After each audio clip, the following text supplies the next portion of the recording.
Oh, I'm here this morning with Maggie Arnold, who I've known for a couple years, but not well. I know her because she's the coach at Creston, head girls wrestling coach at Creston, and then the Iowa Girls High School Athletic Union. She's on the advisory committee. And actually, we just discussed. I had forgotten that she also is a Dana College alumni. So, how are you doing this morning? I'm doing great. Thanks for having me on. I think I'll start with the advisory committee because you came on uh, early because you were replacing somebody that had to step down because they were no longer going to be coaching. But now you're in your first full term of that 4 year adventure, I'll say. So, how has your experience been so far at the Girls Union? I love being on that advisory committee, and I really love being on it for girls wrestling because the sport is so new. So it feels like I'm not for sure how it works with the other sports, but being such a new sport, all of the topics that we bring up and everything, there's just a different buzz that surrounds the sport of girls wrestling in the state of Iowa. There's also, with its growth, there's a ton of decisions that have to be made. And I always come away from there feeling like the conversation that we have around that table is very meaningful, and my day has been used to make a difference, I guess. Yeah, it is fun to be involved with that. Sometimes it can be a little frustrating, but we there's a lot of good things that have happened there. Uh, the girls' union, I think, in what they've done in the last 4 years is throughout the United States. I think people are envious of the state of Iowa and what we have. Big thing coming up this next year, state duels. Uh, I know we talked about it for a few years. I wasn't in this meeting, but how did that go? And are you pretty excited about what's going to happen there? I'm really excited. This first year will kind of show us if we set the appropriate parameters as far as number of teams and how regional duels are going to be set up and things like that. So I guess with this first year, the girls' union did a really nice job. Like they were asking us questions. We have coaches on that committee that are 1A and 2A coaches. I'm kind of in a unique situation where at Creston, some years we could be 2A, some years we could be 1A. So we'll see how we float back and forth. But there's a really great variety of people who can kind of give that expert advice. We have people on the committee that have been involved on the boys' side too. So they kind of see how state duels works for them and maybe what if they had the opportunity to start over new like the girls do, what they would do differently as well. So I'm really excited about state duels. I think that is a huge step in the right direction for girls wrestling. We have a ton of momentum going right now and excitement behind the sport, and that's only going to continue to grow when you kind of put in that dual team piece that hadn't been there in the championship portion of the season before. Yeah, no, I'm super excited about it. I too am going to be sitting probably in that 1A, 2A. Got to figure out. I did the math where I think we're starting to split our co-op up. So I'm sitting last year, it would have been the 82nd team. So last year, if we would have done this, would have been a 1A team. But now, who knows? You never know what's going to happen. I think there's already been some more movement and everybody's kind of finding that spot. So excited to see where we end up. We might be Yeah, well, wrestling each other for it. That would be really cool. last year was our first year in 2A, and there was a lot of anxiety kind of surrounding that, like, oh shoot, because Uh-huh. you see how big some of those 2A schools are. Yeah. I was super pleased though, and I didn't feel like we were outmatched individually, so to speak, when we went head to head with our top caliber athletes against other larger schools, top of their lineup as well. We matched up really well, and we belonged there. So that was a big confidence booster for our program to know that even if we do bump up to the 2A division, that we still belong and can very much compete. Yeah, you've had some fantastic wrestlers on your team, and I know a few of them. We'll start with Grace. Grace is man, what a fun kid that is, and I'm gonna get to spend the next week with her down in Florida, so I'm really excited about that. But who else, do you got coming back next year? I kind of glanced through your lineups, and then I also kind of looked at where people finished last year. There's a lot of them close to qualifying for the state tournament. They were really in the mix there at the regional. What's it look like for next year? For next year, I think our squad's probably going to have the highest numbers that we've had since I've started coaching, and maybe the least amount of experience. So it's kind of fun to have those kind of teams too, because there's a lot that we can develop through the season. We've already started with summer workouts, kind of getting those newcomers able to be ready to go when competition starts. But I've got a senior, I only have one senior on this year's squad, and that is Elena Galanakis, and she has always been the only member of her class that's been on the wrestling team, and so she's looking really good. She's a two-time state qualifier for us and lost in the blood rounds the last 2 years. So she's pretty hungry to get on that stand. So I'm really excited to see what she will do. And now with she had some really good girls ahead of her that were right around her weight class. And now she's going to have to emerge as the leader and kind of fill those shoes for our team this year. And I also have Eva Chestnut coming back. She won a couple tournaments for us last year, and she will be a sophomore this season. So very excited to see what those two will end up doing, as well as Cora Lohoff will also be a sophomore for us this season. And she came on really strong in the last 2 weeks of the season and kind of upset some girls that I think were really shocked at where she was at the end of the season.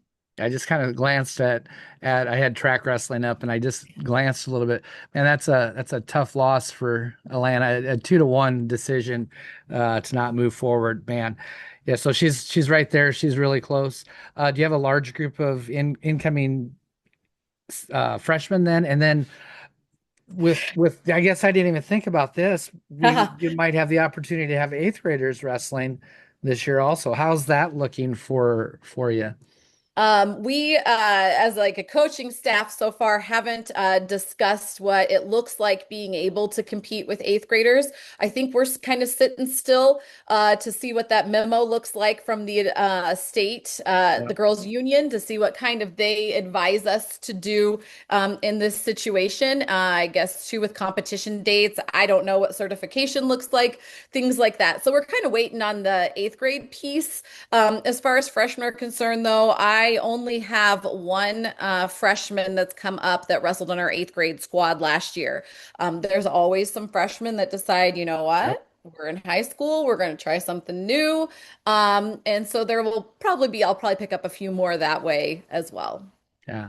I just on that eighth grade thing because I kind of almost completely forgot about it. What's your thoughts on it? I mean, because I'm kind of torn. I see it as being there's a few kids I think that I could help my team out, but then I look at what are we going to leave with the middle school wrestler? If too many get pulled up, is middle school wrestling going to kind of be, watered down or not as important? And then if we lose middle school wrestling, I'm worried that we lose, a lot of kids start, in middle school, and that's an important piece. hmm We're really lucky at Creston because our youth program is so strong that has been developed. And so losing junior high sports could, or, if you start moving people up and you don't have those numbers at junior high, that could really cripple some schools, I think. I'm optimistic because of our youth setup, being able to still maybe cover that and get some of those seventh graders some opportunities on the weekends, maybe through that club as well. So I am optimistic about that. In wrestling, it's so unique because you have to fill those individual weight classes. So I think maybe the sport of wrestling compared to others, you can find some spots for that you maybe can't fill some lighter weights with some girls that haven't quite matured like some of the other bodies have. And I also coach cross country, and it's going to be a huge game changer, I think, in cross country. As far as female sports are concerned, a lot of girls peak in running at those lower ages, and there's a lot of phenoms in the eighth grade that are, I think, really going to contribute to a lot of varsity lineups. So I think the competition is going to be stacked in that sport in particular. So again, we're just kind of right now, I just want to hear from other people what their decision is to do that, how they're going to run it. Do you bring everyone up and have them do some JV? Do you just select certain people? I don't know. I don't really know what that looks like. And I haven't decided yet, quite yet, what I want that to look like for my team. Yeah. I don't know if anybody knows exactly what that looks like. I know like the surrounding states that do that, Yeah. they have Yep. some specific rules involved in that, and I don't know, maybe we should lean on them. Who knows? I guess Yeah. we'll see. We're a few months away, and it's kind of crazy that we're gonna probably find these decisions out like almost on the fly as we're Yeah. going. Yeah. Yep. Uh, Creston, solid, very solid wrestling community. It always has been. I coached in Edison for a while, so I had to go up against the Creston team and with the boys in the Hawkeye 10, and it was never fun. But the Creston team started as Highway 34. And what went into the decision to split from the co-op and have your own? I think that the goal of all co-ops when girls wrestling started was to eventually be able to have each school with numbers to field their own teams. We were with two other schools to begin with. So Highway 34 was East Union, Creston, and Lenox. And I believe it was 2 years that Highway 34 was together before the schools kind of split off. Um, and it was just simply there were lots more numbers coming up at other schools that we felt we were confident to be able to fill a room as far as practice partners are concerned by breaking up. So now East Union has their own room, and Creston has our own room. And actually, Lennox is now co-oping with Southwest Valley, which I think Okay. transportation wise, that made more sense to them. Yeah. When we went to two classes as well, that went into part of the decision making too. When you co-op, then it bumps you up a class that you normally wouldn't be in if you were on your own. And with that decision, they had to hire a head women's wrestling coach, Yes. and you took that job. I'm going to assume, and I shouldn't assume this, but you probably didn't grow up wrestling. I did not. My dad is a wrestling coach. He coaches the interstate girls now, but all my life he was the interstate boys assistant coach. Okay. So it was something that I have grown up around. So I did know the rules of wrestling, so to speak. I knew a couple of moves Uh-huh. when they decided to take a chance on me. And it's really funny. When I told my family that I was going to do that, it was at I think well, we'd already started the season, and the conversation got up that I was coaching wrestling at family Thanksgiving. And my cousin laughed and he said, "What, your dad is a coach and that automatically made you qualified?" And I said, "Well, I guess it did with the applicants that were there." So, Yeah. so then we So kind of ran with it. so with that, and that's fantastic. What do you do? Just I know I spend a lot of time. Internet's great resource, Yep. and to learn new things because I'm very old school in my wrestling. But so how have you adapted to that role, and how have you learned? I have surrounded myself with people that are incredibly knowledgeable. And a huge shout out to Cody Downing, who is the head coach at Creston. He was kind of the driving force at talking me into applying for the position. And he said, "I'll help you out. We'll do practice together to get started here, and I will show you, how I like it to flow and see if that's what you like." He was super patient with me and encouraged me to jump in while he was demonstrating with the girls so that I could feel exactly what it is that they were doing. So I started the Creston job at the age of 37 and began learning a new sport, which to me was amazing. It really filled my cup. I love sports, all sports. And so getting to learn something new at the age of 37 was exactly what I needed in my coaching career, for me personally. The girls, they're awesome. They've never once thought of me as somebody who didn't wrestle in high school like they do.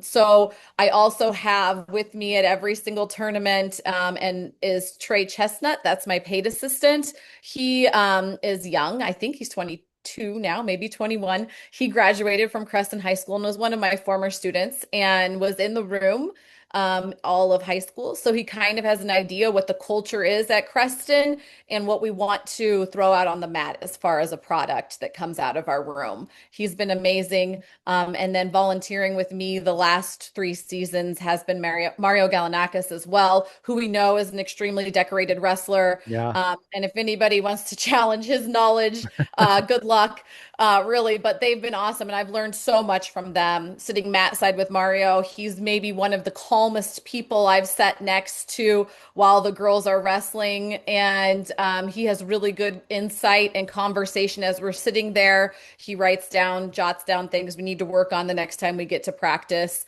as well. So I'm still learning so much about the sport. I love that. I love the managerial spot that coaching provides as well, and that's something that I don't think either one of those guys really wants to take a part in. So we all have really great roles and work together, I think, really nicely. So I appreciate all of their help. Yeah, and that is true. The managerial portion of the coaching is something that nobody really wants to do, I don't think, but it has to be done. And those are things that nobody realizes. I think, oh, coaching, yeah, you just go teach them a few moves and just go. Man, there's so much more involved in that, and Yeah. schedules and transportation and when you're, yeah, it's just there's so much to do dealing with parents, dealing with administrations, and those are not the fun part of coaching. Learning a new sport at mid 30s is Yep. that's got to be it's got to be fun though. That is I'm that really I would love to maybe pick up something new now, but I'm really old, so I'm not going to do that. Um, you played softball in college, Dana College, both alumni there. What was your experience like up on the hill? Oh man, it's amazing. I just think all the time there were so many great people that you met there. It really was such a tight-knit community. None of us will forget brunch on the hill on Sundays when you got to take part in that. That was such a feast. And I loved Dana College. That's actually where I think I would have to say my favorite coaches that I've ever played for were my Dana College softball coaches, and they taught me so much about team chemistry and roles that everyone has to play. And then just, of course, the sport of softball too. But there were just a lot of things I learned from. And when I think about my team and my coaching philosophy, a lot of that is centered around my time at Dana College. Yeah, and Dana College always had good softball. That was one of the sports that softball and wrestling is about Yep. is about what they were known for. So yeah, I happened to be there the last couple of years when it closed and stuff. Uh, have you been back, gone to any of the alumni stuff? I have gone back to homecoming a couple years ago. One of my teammates got inducted into the Hall of Fame there, so we all kind of went back to support her and get together. We did do a couple of reunions just with our softball team. We're mainly from the Des Moines or Omaha area, and Yep. so we did a little like back and forth a couple years in a row there where we either met one place or the other. Now we all have kids and we're chasing our families a lot of different directions and haven't gotten together as much as normal. But I did. They talk about the Dana difference. I don't know if they did when you were there, but Yep. I worked in admissions, so I gave campus tours as my job in college, and that we always talked about the Dana difference. And I think that that's something too that I've carried with me. Whenever you meet someone from Dana, of course, it's a small group of us, so you always have to make that connection and say something to someone if you see a t-shirt or anything like that.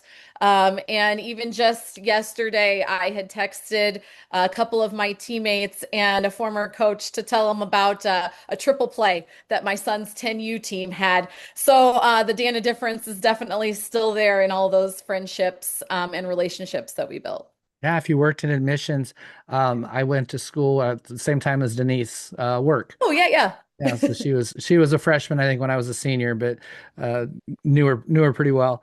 Uh, you mentioned your family. That's something else that's so important to coaching and everything is the family support. You got some kids. What's in your family?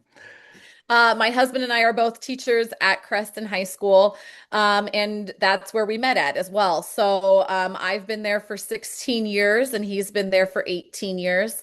And we have two sons, Dash and Duke, and they will be fifth and second grade next year.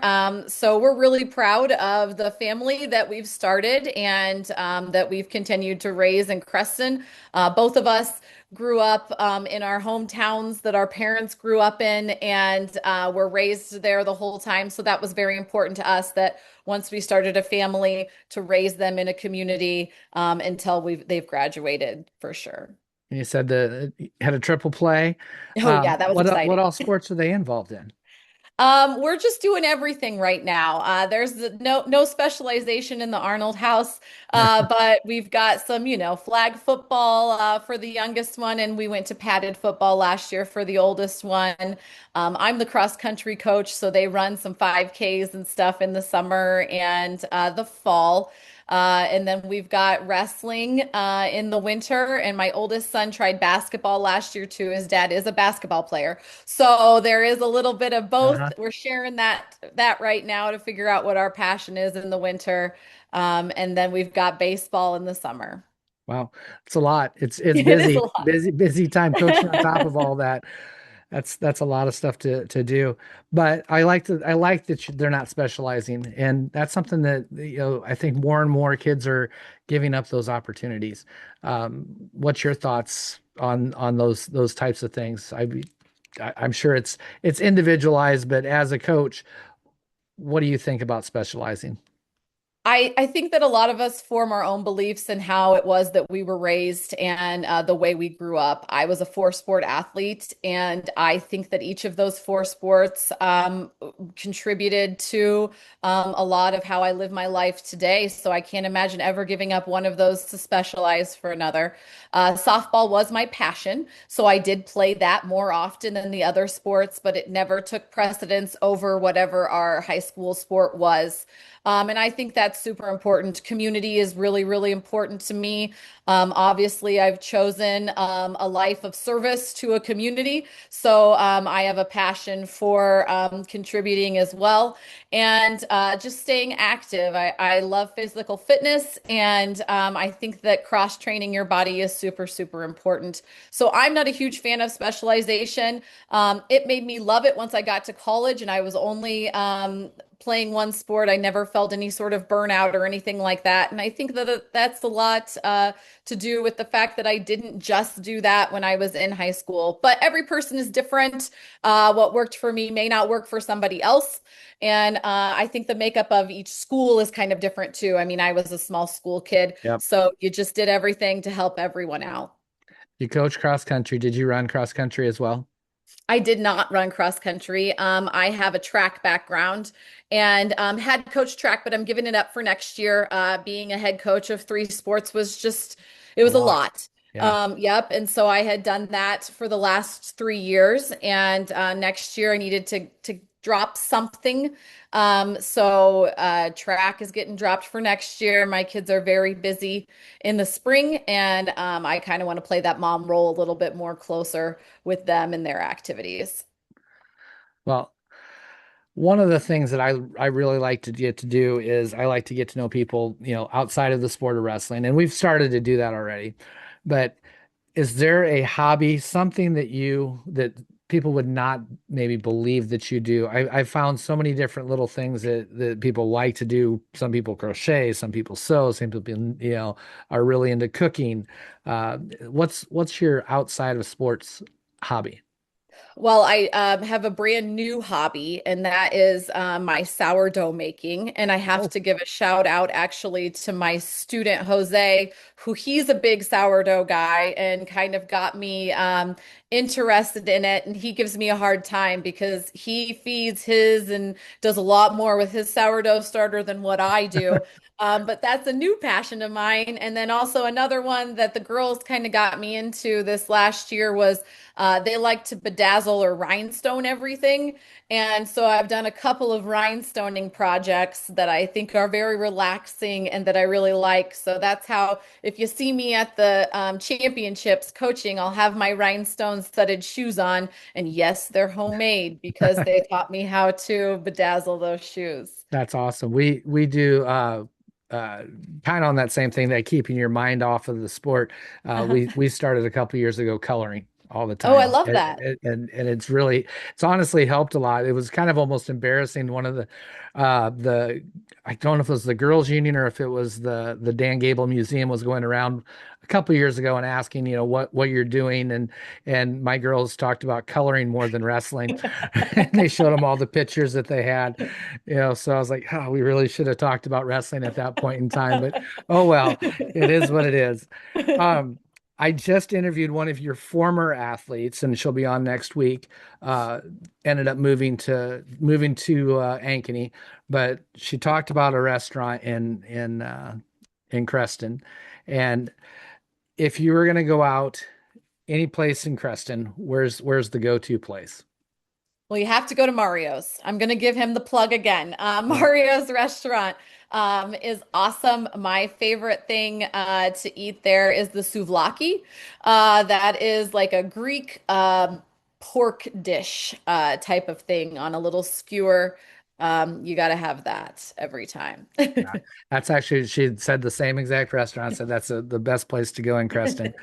Um, Besides that, I've gotten to the point where ice cream is now its own food group. Do you have a guilty pleasure food?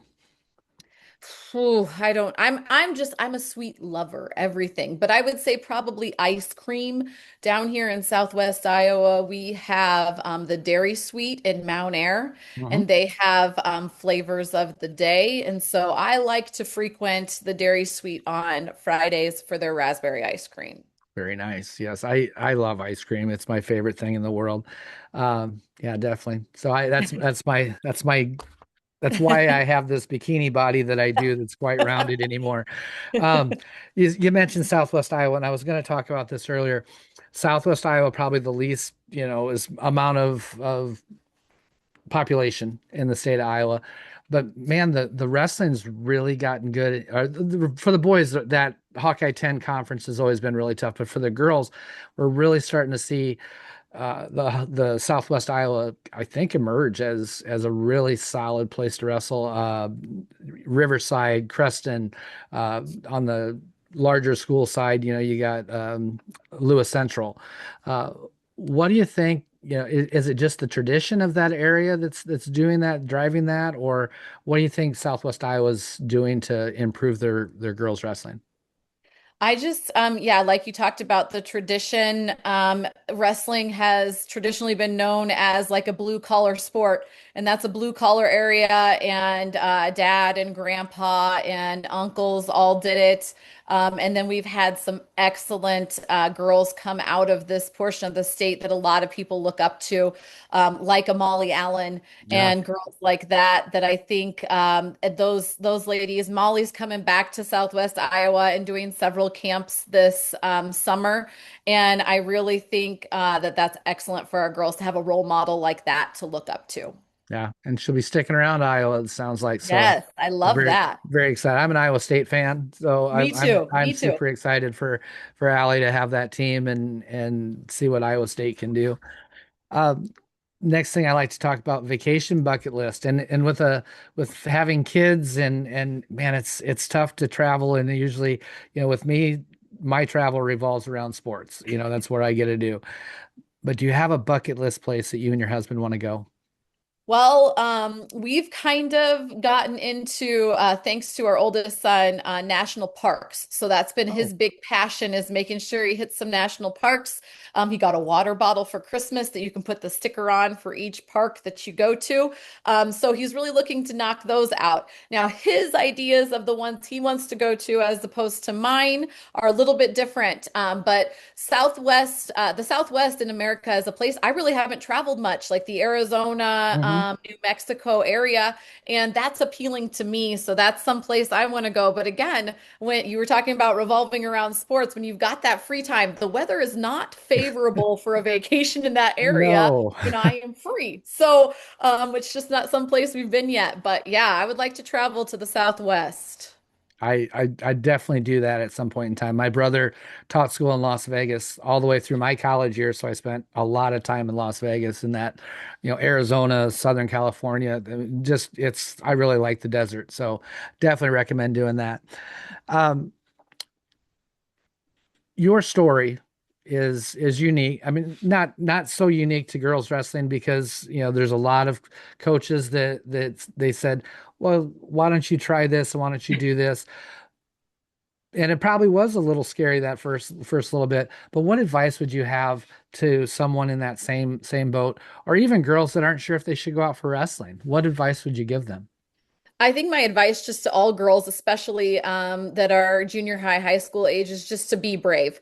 There's a lot of things that can go wrong in anything that you do. You can have all of the practice in the world at something and it not work out in your favor. So I think it's just important for them just to be bold and be brave.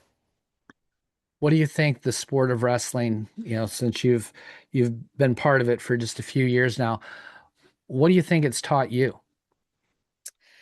Probably the same thing about how to be brave and to stand up and to just do what it is you're passionate about.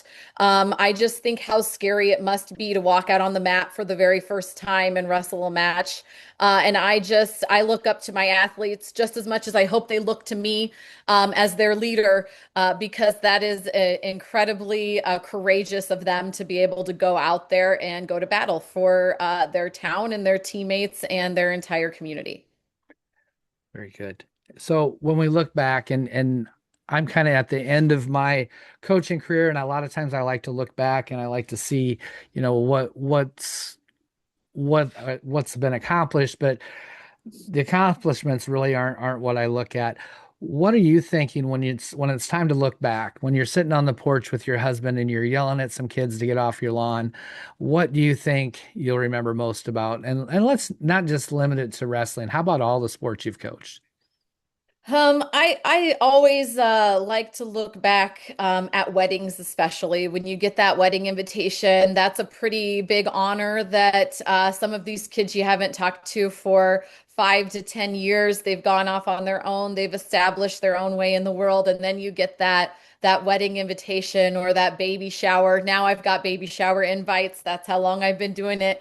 But I'm just so proud of them. And I think I just look back and think about the people that they are and it can even bring up specific moments when we had them that maybe that lesson clicked when you see them I call it in the wild, when you get to see them in the wild Uh-huh. and they've grown up and gone away from home. Yeah, those relationships are so important. That's what everybody, for the most part, when I ask that question of athletes, of coaches, those relationships is everything it comes back to. It's never a specific win or we beat this team. That's what I'm going to remember. Nope, nobody even cares. It's kind of crazy to think that, because that's all we worry about, that so much about those wins, but that's not the important part when we look back on things.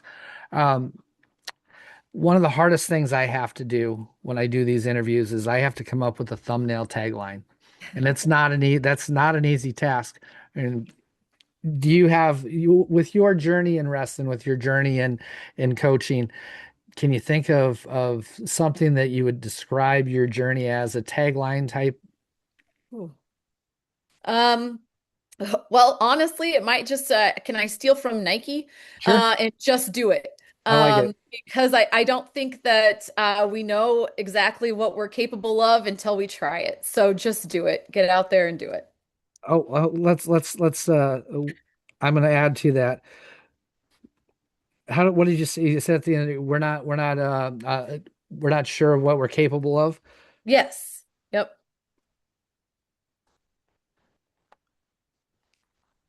Perfect. I'm going to add to, I'll work that around. I like that. You I spice like, it up, make it sound I good. like that a lot. I might let AI help me out a little bit. Sometimes I do that. I try not to do a lot of that because I kind of got, I used it a lot for a little while and I was like, oh, this isn't this, there's no feeling to it, you know? Yeah. Um, just a couple questions left. When I first started coaching girls was 12 years ago. The term wrestle like a girl was probably a very derogatory term. You wrestle, you wrestle like a girl. Not any longer. I mean, if anybody went and watched the Iowa State tournament, they know that the wrestling level is super high in the state of Iowa. But what do you think it means to wrestle like a girl? I think it means to be humble and completely joyful. The girls have taken wrestling and they have just completely made it their own. And when you see a victory from a girl that's maybe an upset or just a big win in general, you don't see the arrogance or the pounding of your chest like you sometimes see with male athletes. You just literally see pure joy on their faces. So I think wrestle like a girl means to do it with heart, passion, and just joy. Love it. Love it. Last thing I got for you, I always leave a little bit of time. The floor is yours, as they would say. Final thought for the day. My final thought for the day. First off, I'm so grateful that you had me on. I was nervous, I guess, what I would talk about, but I decided to just be brave and do it with you. So thank you for that. And I really just hope that young girls everywhere can find someone that they look up to. I know I'm looking to Allie St. John now that she took over the Iowa State Cyclones. That's my favorite college team in Iowa. So I just encourage young girls to get out there. If you see your little brothers doing it, how hard can it be? Okay, boys do it. So just get out and try it and know that it's a complete brand of our own, that we want a lot of people to join our wrestling community and our teams and to have the fun and the joy that we have in our hearts from doing it as well. Man, it was really nice to get to know you a little bit better, get to know another Dana alumni, and boy, it was fun to get to know you. The Creston team is just in some great hands and good luck this next season. And hopefully I'll run into you way before then. But Yeah. you have a great day. All right, perfect. Thanks, Troy. You bet. Hold on for